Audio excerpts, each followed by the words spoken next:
Wheel চেয়ারে বসেই সংসদ জয় করেছেন বিএনপি নেতা নাসির উদ্দিন চৌধুরী। বার্ধক্যের নানা রোগে তার বাকশক্তি হ্রাস পেয়েছে, হারিয়ে গেছে একসময় সেই তেজি কণ্ঠ।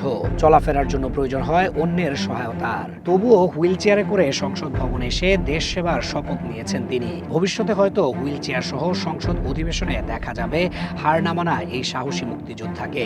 ত্রয়োদশ জাতীয় সংসদ নির্বাচনে সুনামগঞ্জ ২ দিরাইশাল্লা আসনে ধানের শীষের প্রার্থী ছিলেন নাসির উদ্দিন চৌধুরী। তার নিকটতম প্রতিদ্বন্দ্বী ছিলেন জামায়াতের হেভিওয়েট প্রার্থী শিশির মনির। হুইল চেয়ারে বসেই নির্বাচনী মাঠ মাতিয়েছেন বিএনপি নেতা নাসির। বিপুল ভোটের ব্যবধানে পরাজিত করেছেন শিশির মনিরের দাঁড়িপাল্লা প্রতীককে।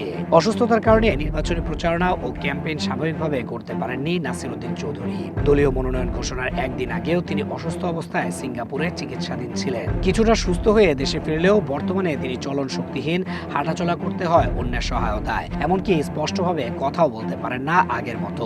মনোনয়ন ঘোষণার পর অসুস্থ অবস্থাতেই ২৬ নম্বর দিরায়ে এসে প্রথম সমাবেশ করেন তিনি। সেখানে নাসির চৌধুরী এটিকে তার জীবনের শেষ নির্বাচন বলে উল্লেখ করে সবার সহযোগিতা চান। নির্বাচনের শেষ মুহূর্ত পর্যন্ত সামাজিক যোগাযোগ মাধ্যমে একই ধরনের আবেগঘন বার্তা দিয়ে প্রচারণা চালানো হয়। আর এতেই যেন বদলে যায় হিসাব নিকাশ। নির্বাচনের দিন ভোটের রায়ে পরাজিত হন সেলিব্রিটি ফেস শিশির মনির। অপরদিকে পূর্বের জনপ্রিয়তা ও জনগণের ভালোবাসাকে পুঁজি করে হুইল চেয়ারে বসেই সংসদ সদস্য পদ নিশ্চিত করেন নাসির উদ্দিন চৌধুরী। শপথ গ্রহণের দিনেও তাকে হুইল চেয়ারে দেখা গেছে। নেতাকর্মী ও পরিবারের সহায়তায় সংসদ ভবন প্রাঙ্গণে আসেন তিনি। হয়তো অদূর ভবিষ্যতে হুইল চেয়ারে বসেই সংসদ অধিবেশনে অংশ নেবেন বার্ধক্যের কাছে হার না মানা বিএনপি নেতা নাসির উদ্দিন চৌধুরী।